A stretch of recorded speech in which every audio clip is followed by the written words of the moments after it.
स्वागत है आपका काइनेटिक क्लासेस में। आज टॉपिक हम करेंगे सरफेस केमिस्ट्री से। और सरफेस केमिस्ट्री यानी पृष्ठ रसायन से इनिशियली टॉपिक्स को उठाते हैं। एड्जॉर्प्शन यहाँ मेन है, उसके साथ साथ हमें कुछ एब्जॉर्प्शन को भी स्टडी करना होगा। यहाँ पर थोड़ा स्पेलिंग डिफरेंस है बस, और ज़्यादा कुछ इसमें ख़ास नहीं है, मैं फिर भी बता देता हूँ। यहाँ पर आप देख रहे हैं AB एब्जॉर्प्शन, प्रोनाउंसिएशन पे ध्यान देना। AD adsorption. एब्जॉर्प्शन को हिंदी के लिए बोल दे रहा हूँ मैं, इसे अवशोषण कहते हैं, और एड्जॉर्प्शन को अधिशोषण कहते हैं। तो थोड़ा आपको आइडिया लग गया होगा, ठीक है। ये जो आप देख रहे हैं एक ऑब्जेक्ट है, ये एक ऑब्जेक्ट है, यहाँ पर ये ऑब्जेक्ट है।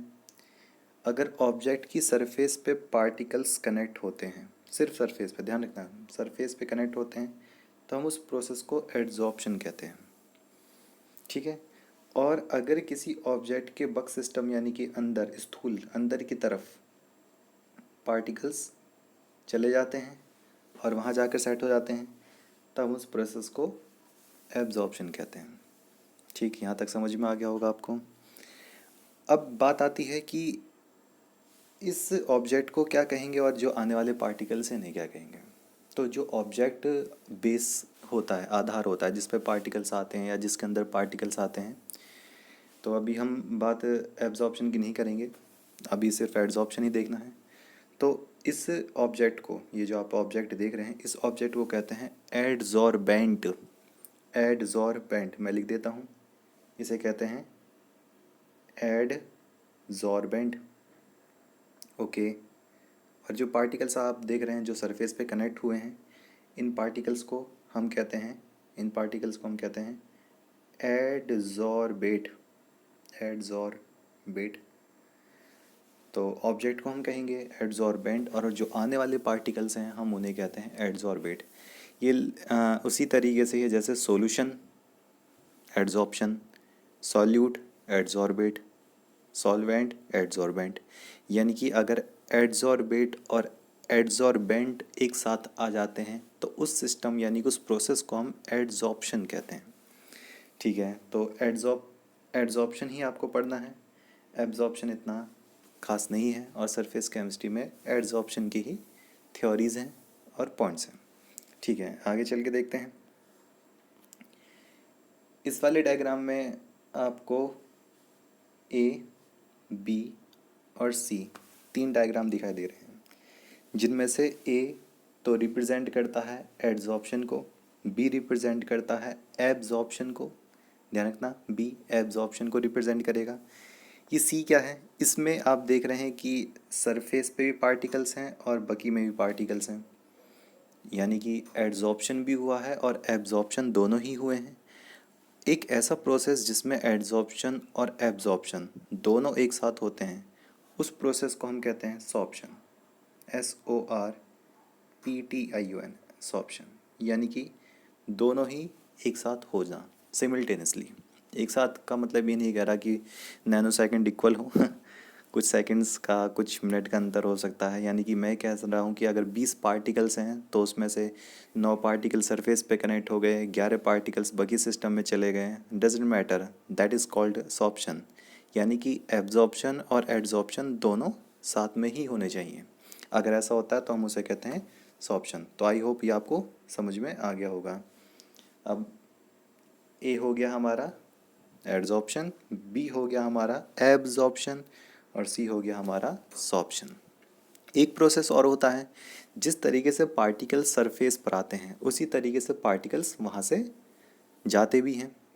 अगर केमिस्ट्री में कभी किसी सिस्टम से कुछ पोर्शन अलग होता है, तब हम उसके नेम में सबसे शुरू में लिखते हैं DE। जैसे ये था सॉर्प्शन, तो उसके शुरू में लिख दीजिए DE, तो ये हो जाएगा डी सॉर्प्शन। अगर पार्टिकल्स यहाँ से दूर जा रहे हैं तो वो डी सॉर्प्शन हो जाएगा।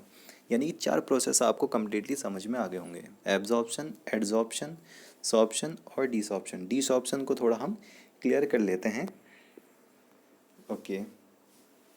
आप यहाँ देख रहे हैं ये एक सरफेस है, कोई ऑब्जेक्ट है, यहाँ पर ऑब्जेक्ट को हम क्या कहते हैं, एड्जॉर्बेंट कहते हैं।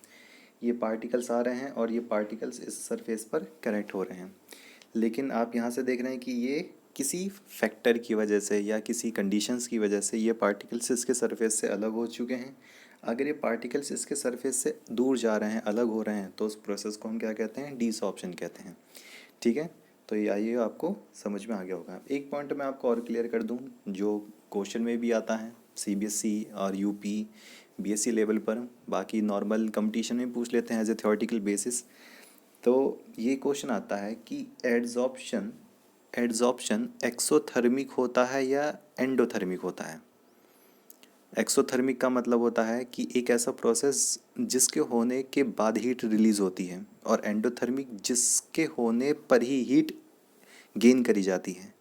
तो आप खुद बताइए, एड्जॉर्प्शन एक्सोथर्मिक होगा या एंडोथर्मिक होगा?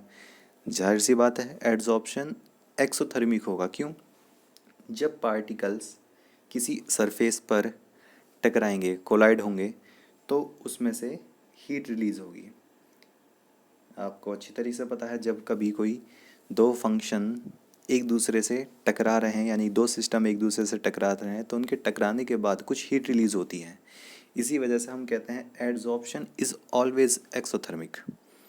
तो आपको अच्छी तरीके से समझ में आ गया होगा। अगर कहीं क्वेश्चन आता है कि why is adsorption exothermic always, तो आप कह सकते हैं due to the collision of the adsorbate at the surface of any object, you can call that object adsorbent। Okay, तो ये क्वेश्चन आपको क्लियर हो गया होगा। मैं हिंदी में एक बार बोल देता हूँ, अधिशोषण सदैव ऊष्माक्षेपी ही क्यों होता है? तो आप सीधा समझ जाएं कि टकराते हैं पार्टिकल्स तो एनर्जी रिलीज होती है। ठीक है, चलिए आगे चलते हैं। अच्छा, ठीक ठीक ठीक, यहाँ पर हमारे पास एड्जॉर्प्शन की बात आ रही है, क्योंकि एब्जॉर्प्शन तो हमने पहले ही छोड़ दिया था। एड्जॉर्प्शन दो टाइप का होगा, एक तो है फिजिसॉर्प्शन और एक है केमिसॉर्प्शन। नाम बड़ा अजीब सा लग रहा होगा, ये नाम बड़ा अजीब नहीं है, शॉर्टकट है। जैसे फिजिसॉर्प्शन को हम फिजिकल एड्जॉर्प्शन कहते हैं और केमिसॉर्प्शन को हम केमिकल एड्जॉर्प्शन कहते हैं। तो एड्जॉर्प्शन के दो टाइप हैं, there are two types of the adsorption. Number one physisorption, number two chemisorption यानी कि केमिकल एड्जॉर्प्शन। अब आपको क्या करना है, आपको एक पॉइंट याद कर लेना। एक पॉइंट का मतलब एक सीरीज याद कर लेनी है, दूसरी उसकी अपोजिट ही होगी। फिलहाल तभी मैं क्लियर करूँगा इन बातों को, ऐसे कैसे। जैसे कि जैसे कि हम नंबर वन पे चलते हैं। नंबर वन, इसमें लिखा हुआ है साफ साफ occurs due to van der Waals force, और केमिस्ट ऑप्शन में लिखा हुआ है केमिकल बॉन्ड। कहीं भी अगर वान डर वाल फोर्स आए तो आप वहाँ पे क्या इंडिकेट करेंगे? वहाँ इंडिकेट करेंगे वीक। इसका मतलब फिजिक्स ऑप्शन में वीक फोर्स से ही एड्जॉर्प्शन होता है। केमिस्ट ऑप्शन में स्ट्रॉन्ग फोर्स यानी कि केमिकल बॉन्डिंग ही लगेगी। अगर कोई पार्टिकल सरफेस पर आकर कनेक्ट होता है तो वो केमिकल बॉन्डिंग से यानी कि स्ट्रॉन्ग बॉन्डिंग से कनेक्ट होगा इन द केमिस्ट ऑप्शन। लेकिन फिजिकल एड्जॉर्प्शन में ऐसा नहीं है, कोई केमिकल बॉन्डिंग नहीं बनेगी। पार्टिकल्स और ऑब्जेक्ट के बीच में सिर्फ और सिर्फ वीक फोर्स होगा, यानी कि वीक वान डर वाल फोर्स। ये बिल्कुल इस तरीके से है जैसे आपने अपना हाथ किसी दीवार पर रख दिया, तो आपके हाथ और दीवार के बीच में वीक फोर्स लगेगा, आप अपना हाथ कभी भी दीवार से हटा सकते हैं। तो जो फोर्स लगा है वो वीक होगा और जो एड्जॉर्प्शन होगा वो फिजिकल एड्जॉर्प्शन होगा।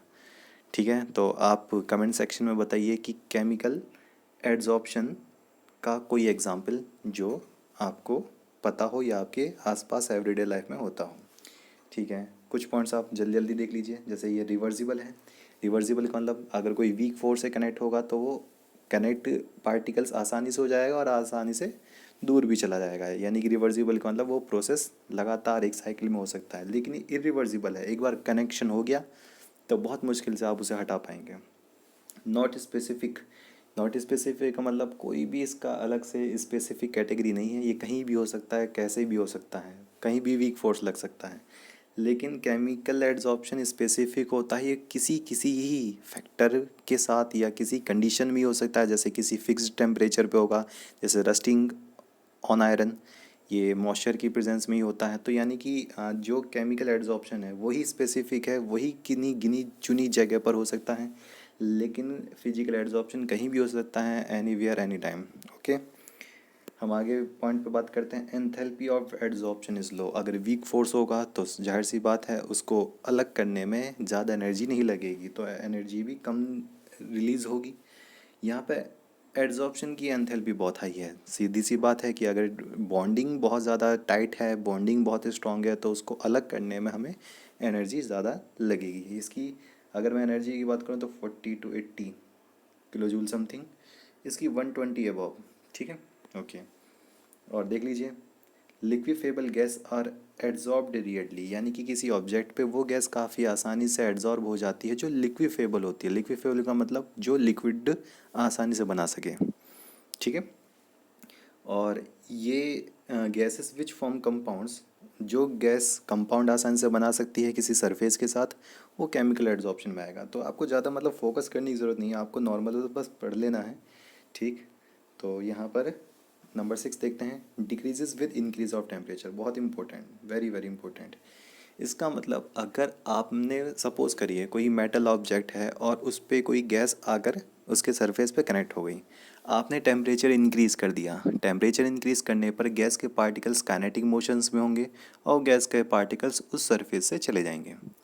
तो ये तो बात आई ना कि अगर टेम्परेचर आपने इंक्रीज़ कर दिया तो एड्जॉर्प्शन तो डिक्रीज़ हो गया। एड्जॉर्प्शन क्या था, यानी पार्टिकल्स आकर सरफेस पे कनेक्ट होते, लेकिन टेम्परेचर इंक्रीज़ करते ही वो वहाँ से चले गए। तो ये वाली बात ध्यान रखना, डिक्रीज़ हो जाता है एड्जॉर्प्शन, पार्टिकल्स नहीं आ पाते सरफेस पर जब आप टेम्परेचर इंक्रीज रखते हो। ठीक। लेकिन वहीं पर ही अगर मैं केमिकल एड्जॉर्प्शन की बात करूं तो वो है increase with increase of temperature. Increase with increase of temperature यानी कि केमिकल बॉन्डिंग बनने के लिए आपको इनिशियली टेम्परेचर राइज करना होगा। लेकिन एक बात ध्यान रखना, इसका ग्राफ कुछ इस तरीके से बनेगा। शुरू में तो टेम्परेचर आपको इंक्रीज़ ही रखना पड़ेगा, लेकिन ये धीरे धीरे आगे चलकर डाउन चला जाएगा।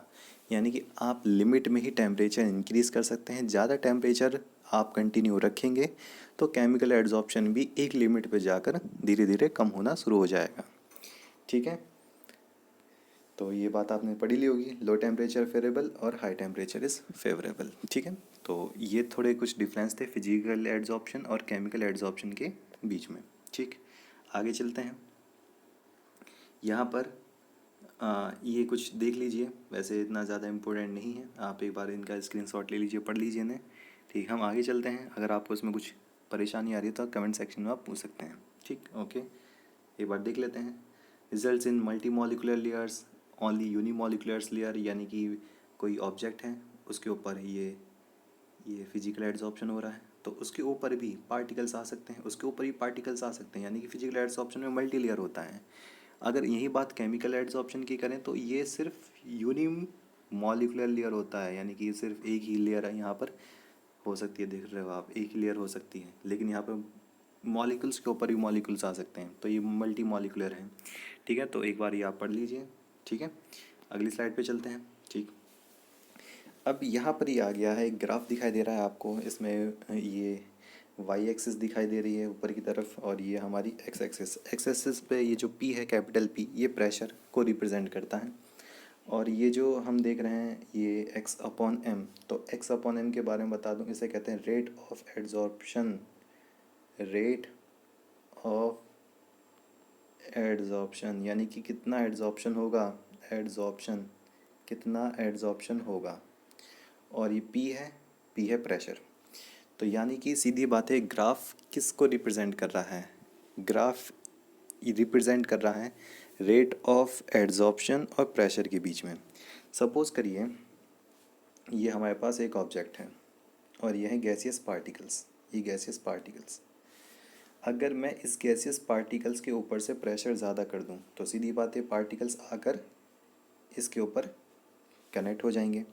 तो इसका मतलब अगर हम प्रेशर ज़्यादा कर देंगे गैस के पार्टिकल्स के ऊपर तो वो किसी ऑब्जेक्ट के ऊपर आकर एड्जॉर्ब हो जाएंगे। तो जितना प्रेशर आप ज़्यादा करेंगे उतना ही एड्जॉर्प्शन ज़्यादा हो जाएगा, जितना प्रेशर ज़्यादा उतना एड्जॉर्प्शन ज़्यादा। इसका मतलब rate of adsorption is directly proportional to the pressure.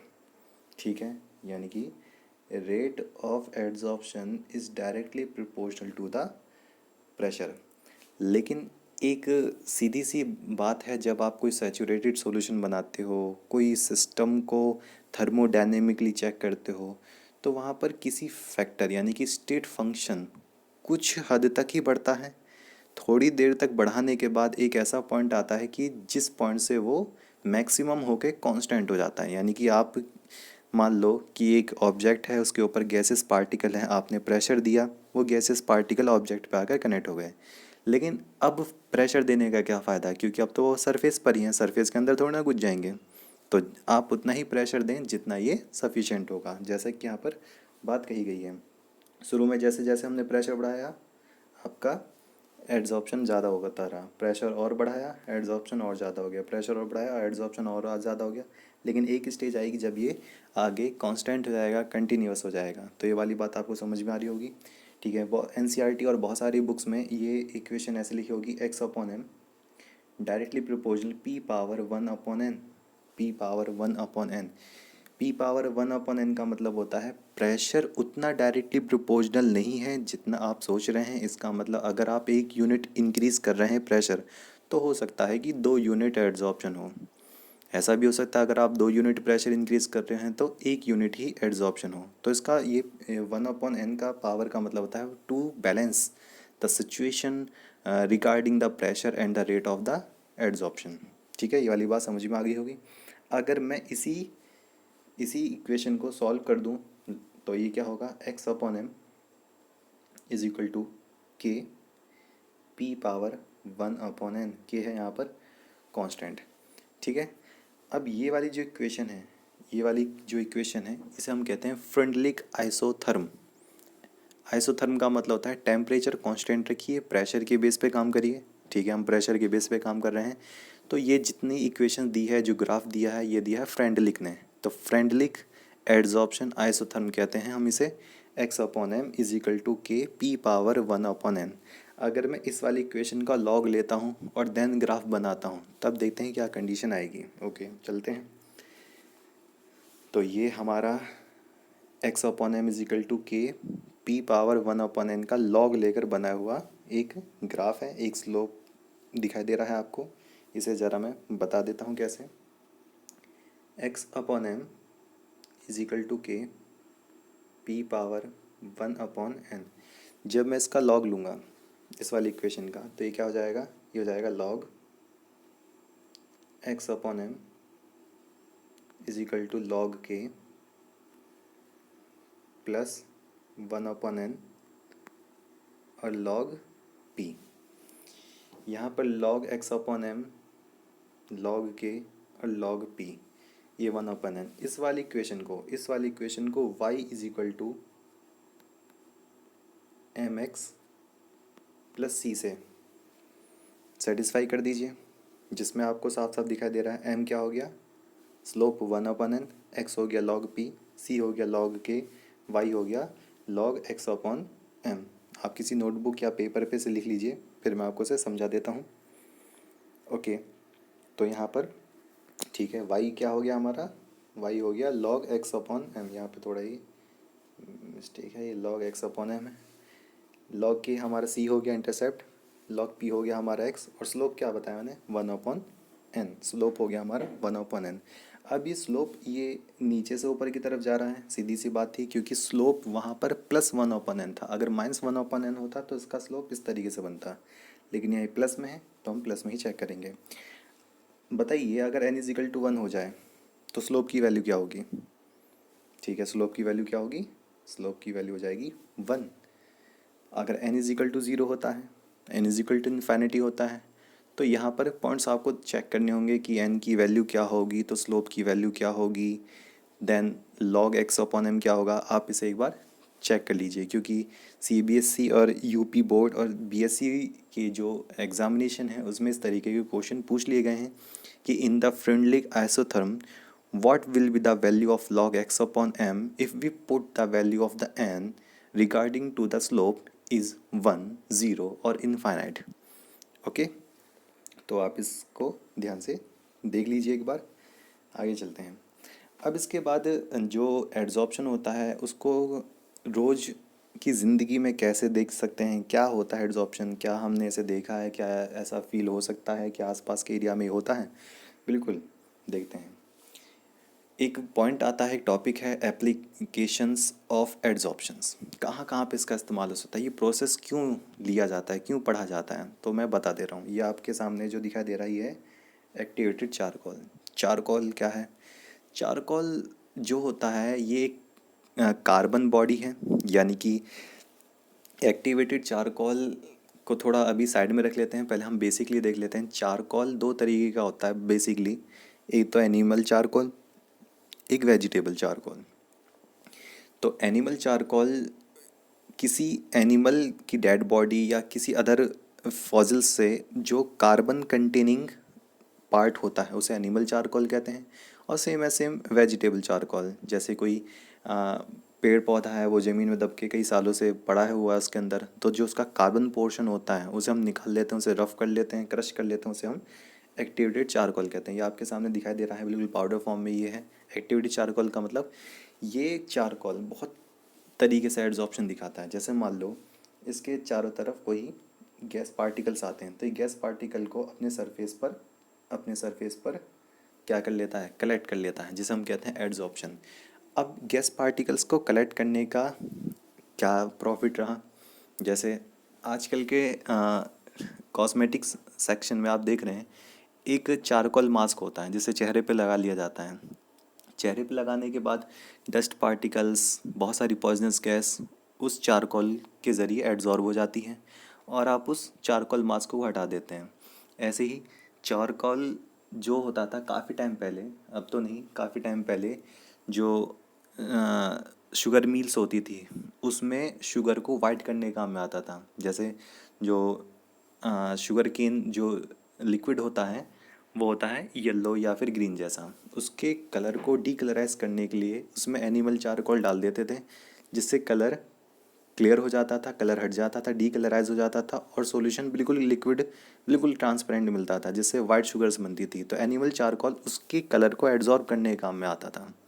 ऐसे ही बहुत सारा है, यानी कि चारकोल गैसेस पार्टिकल्स, कुछ पिगमेंट्स को, सबको ज़्यादातर, मोस्ट ऑफ द ज़्यादातर गैसेस और पिगमेंट्स को एड्जॉर्ब करने के काम में आता है। इंडस्ट्री में काफ़ी ज़्यादा यूज़ होता है।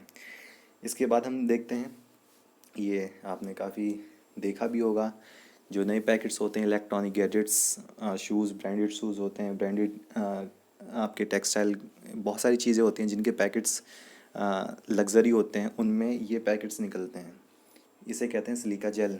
जब आप इस पैकेट्स को फाड़ के देखोगे तो ये वाइट वाइट कलर का ये क्रिस्टल जैसा निकलता है। इसके ऊपर लिखा होता है डू नॉट ईट, अगर आप खा लोगे तो डिहाइड्रेशन हो जाएगा उसके अंदर, आपके अंदर। तो इसके जो ये सिलिका जेल, इसे सिलिका जेल बोलते हैं, मैं बता दे रहा हूँ। Silica gel SiO2 × X H2O इसका फॉर्मूला सिलिका जेल। ये एक एड्जॉर्बेंट की तरह काम करता है और ये मॉइस्चर को अपने सरफेस पर एड्जॉर्ब कर लेता है, जिससे उस पैकेट्स में रखे हुए आइटम को मॉइस्चराइज्ड नहीं मिल पाता है, वो मॉइस्चराइज्ड नहीं हो पाता है और ये उसको ड्राई करने के काम में आता है। तो इसे कहते हैं सिलिका जेल। आजकल मार्केट में इसके अपोज में भी बहुत सारे जेल आते हैं, जैसे एल्यूमिना जेल होता है और बहुत सारे एड्जॉर्बेंट भी होते हैं। तो ज़रूरी नहीं कि सिलिका जेल जैसा ही पैकेट आपको दिखाई दे, किसी और तरीके का पैकेट भी आपको मिल सकता है। तो to avoid the moisture, the adsorbent like as the silica gel can be used. Okay, तो हम और देखते हैं आगे। ये हमारे पास आप देख सकते हैं, आपने पढ़ा होगा क्रोमेटोग्राफी। क्रोमेटोग्राफी को हिंदी में कहते हैं वर्णलेखन। ठीक है, क्रोमेटोग्राफी कैसे काम में आता है? जैसे किसी पत्ती यानी कि लीफ, उससे आपको क्लोरोफिल ए, क्लोरोफिल, ज़ैंथोफिल, ये सब अलग करने होते हैं। तो उसके लिए हमें क्या करना होता है, किसी एड्जॉर्बेंट की मदद लेनी होती है।